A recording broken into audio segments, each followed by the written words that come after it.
Todos, boa tarde ao pessoal que nos assiste em casa, pela internet, aos vereadores que estão nessa casa, que eu cumprimento na presença do nosso presidente, vereador Eduardo Printe Júnior. Boa tarde ao público em plenário. Boa tarde, gente. Eu quero começar, como os meus colegas, lamentando e expressando a minha solidariedade, os meus sentimentos à família do Marcos.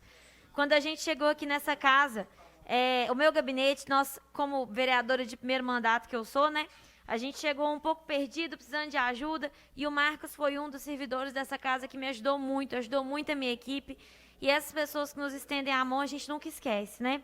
Sempre sorridente, sempre tratando todo mundo muito bem, sempre muito disponível. Então, eu acho que é mais uma pessoa que a gente vai sentir a dor da ausência a partir do que aconteceu, do que começou a acontecer no ano passado. Falando de vida, falando de alegria, eu também quero parabenizar o vereador Israel, que compõe a Comissão de Saúde junto comigo, que é um amigo muito querido, e é um prazer trabalhar com você e dividir esse espaço aqui do seu lado, Israel. Acho que todos os vereadores dessa casa concordam com isso. Além disso, pessoal, preciso falar com vocês algumas atualizações do nosso trabalho nos últimos dias. É importante falar que o Comitê da Covid aprovou em reunião nessa quinta-feira o retorno das aulas presenciais pela rede municipal. E aí, gente, o que acontece? Isso vem num contexto em que as nossas internações hospitalares estão de fato em queda. E é importante dizer que as internações estão em queda por causa de coisas que funcionam. O que funciona? Vacina, né?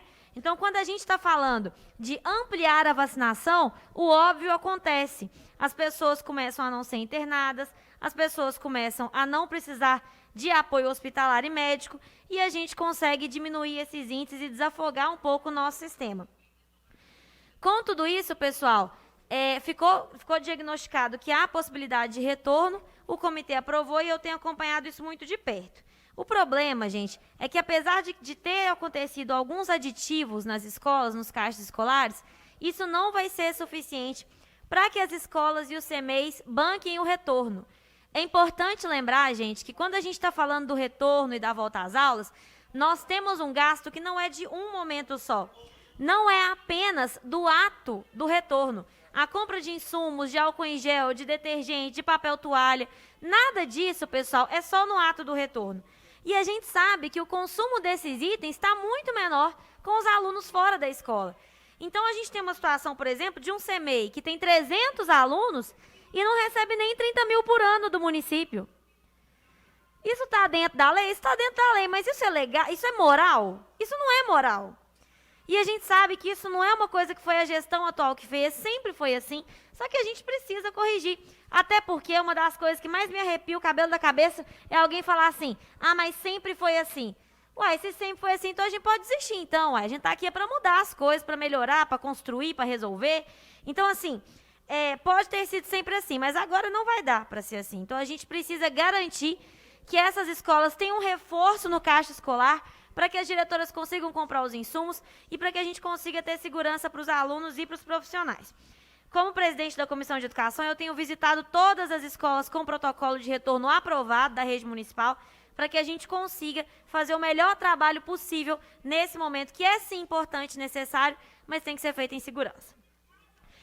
Além disso, gente, eu gostaria de falar com vocês também sobre educação, que eu participei da plenária virtual do Sindiútes na região Centro-Oeste, sobre o retorno às aulas da rede estadual. Ô, Lohana, mas você é vereadora, você estava participando disso? Eu sou vereadora, estou vereadora, mas a rede estadual também está em Divinópolis. E os meninos e as meninas de Divinópolis também estudam nas escolas estaduais. Então, também cabe a mim me inteirar do que está acontecendo. E aí, gente, eu convido os vereadores dessa casa a dar uma olhada no checklist do retorno proposto pelo governo do estado para as escolas estaduais. A gente percebe claramente que a secretária é alguém que talvez não tenha muita experiência de sala de aula. Porque, assim, especialmente sala de aula da rede pública estadual. Porque as coisas que estão ali como necessárias para o retorno são coisas que eu fico me questionando se tem umas 5 escolas estaduais na cidade que se encaixam nisso. Quantidade de banheiros, o tipo de lixeira que tem que ter, o fato de que tem que ter um serviçal só para ficar na entrada, outro serviçal para cuidar da merenda, outro serviçal para poder olhar a questão do lixo. Gente, as equipes escolares trabalham com equipe mínima. Então, o que a gente precisa garantir mesmo é que esse checklist não é fantasioso e que ele não é uma coisa para inglês ver. Porque se for uma coisa para inglês ver, vai colocar em risco as nossas crianças, os nossos professores, e eu acredito que apesar de todos desejarmos o retorno, todos desejamos o retorno seguro. Seguro. E cabe lembrar que diretor de escola não é médico sanitarista. Quem tem que atestar que a escola está segura para o retorno é a vigilância sanitária. Diretor de escola não tem formação em epidemiologia, em infectologia. Quem tem que atestar que está seguro o retorno não é direção, é a vigilância sanitária. Então, gente, foi uma reunião produtiva. Além dessa questão do retorno, nós também falamos sobre o assunto da vez, que é a municipalização. E eu me coloquei à disposição de todos os presentes para a gente discutir o tema com todos os vereadores nas cidades em que o Sindiúte está trabalhando, especialmente no centro-oeste de Minas, porque a Divinópolis está muito avançada na discussão. E aqui, né, e cabe um elogio aos vereadores dessa casa, há um espírito entre os vereadores pela não aprovação da municipalização, para que isso não vá para a frente aqui. Mas tem cidade em que as pessoas estão caindo no conto da sereia, né? Aqui a gente pode ter um ou outro vereador que tende a ser favorável, mas o que eu converso com a maioria nos bastidores é um tom contrário. Mas existem outras cidades em que os milhões do governador Romeu Zema estão enganando as pessoas. Então, se a gente tiver que ir e ajudar os nossos amigos de todas as cidades, assim faremos, porque a municipalização é perigosa para os estudantes e para os professores das redes estaduais. Além disso, gente, falando, né, de servidores, de professores, eu também quero falar sobre a nossa reunião com o sindicato e o executivo hoje cedo. Gente, eu acho que a gente tem que ver uma coisa muito séria, sabe? Existe uma campanha, e essa campanha é a nível nacional. Gente. Existe uma campanha, e essa campanha é a nível nacional, para que as pessoas comecem a achar que o servidor público é um parasita. Isso, inclusive, já saiu da boca até do nosso ministro da Economia, né, que não costuma falar muita coisa certa. E o que acontece, na verdade, é que quando a gente está falando de servidor público, o servidor municipal é o que menos ganha. Existem servidores que ganham muito bem e muito acima no serviço municipal, é lógico que existem. Mas 80% dos nossos servidores ganham 1,5 salário. Hoje a gasolina teve mais uma alta. Ontem o gás de cozinha teve mais uma alta. Esse governo federal desastroso está estrangulando todo mundo. E quem ganha 1,5 salário está passando muito aperto. Ou seja, 85% dos nossos servidores municipais estão passando muito aperto. E quem que é o servidor municipal? O servidor municipal é a pessoa que está lá no CRAS trabalhando sem equipe mínima. A equipe mínima, gente, por exemplo, é a assistente social, é o psicólogo, toda a equipe, motorista, serviçal, todo mundo. Essas pessoas estão trabalhando sem equipe mínima, sem o mínimo necessário, está todo mundo trabalhando dobrado. É a moça da limpeza, todo mundo que está trabalhando no serviço municipal e que ganha 1,5 salário. Então, quando a gente está falando de gatilho, a gente não está falando de aumento, a gente não está falando de privilégio de servidor, a gente está falando de cobrir uma perda, porque senão essas pessoas daqui a pouco vão estar passando aperto para se alimentar.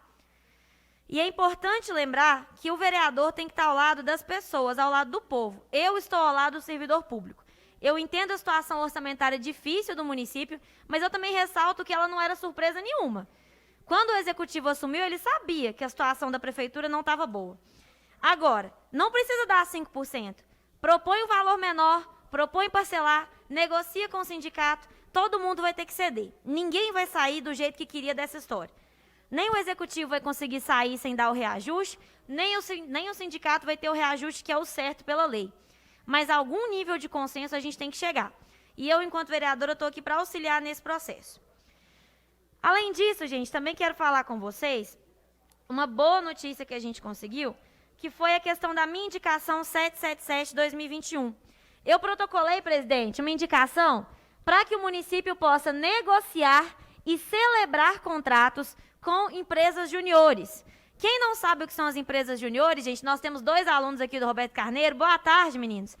São as empresas universitárias. Eu vim do Movimento Empresa Júnior, e no Movimento Empresa Júnior, que nós temos em todas as universidades públicas e privadas do país, a gente tem uma oportunidade de empreender enquanto estudante. E como a empresa júnior não tem fins lucrativos, ela costuma oferecer serviços de custo bem mais baixo, mas orientados por profissionais de alto gabarito, porque os mentores, os orientadores da empresa juniores, são professores, coordenadores de curso, pessoas com doutorado, com pós-doutorado, pessoas extremamente qualificadas. Sendo assim, eu pedi que o secretário fizesse essa análise na minha indicação e o secretário de Desenvolvimento Econômico, que é o Luiz Ângelo, também veio do Movimento Empresa Júnior, deixo meu abraço para ele, fez um parecer extremamente favorável. Então, essa vereadora, ao contrário do que muitos pintam, se preocupa com o desenvolvimento econômico, se preocupa com a economia do município, porque ao celebrar contratos com empresas juniores, a gente economiza e tem um serviço de qualidade altíssima, espetacular, além de estreitarmos os nossos laços com as universidades públicas, com as universidades privadas e com quem está se formando com qualidade aqui na cidade. A gente está valorizando o jovem que empreende aqui em Divinópolis.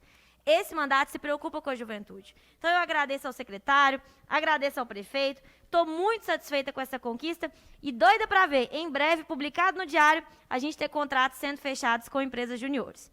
Presidente, essas eram as minhas palavras na tarde de hoje. Muito obrigada.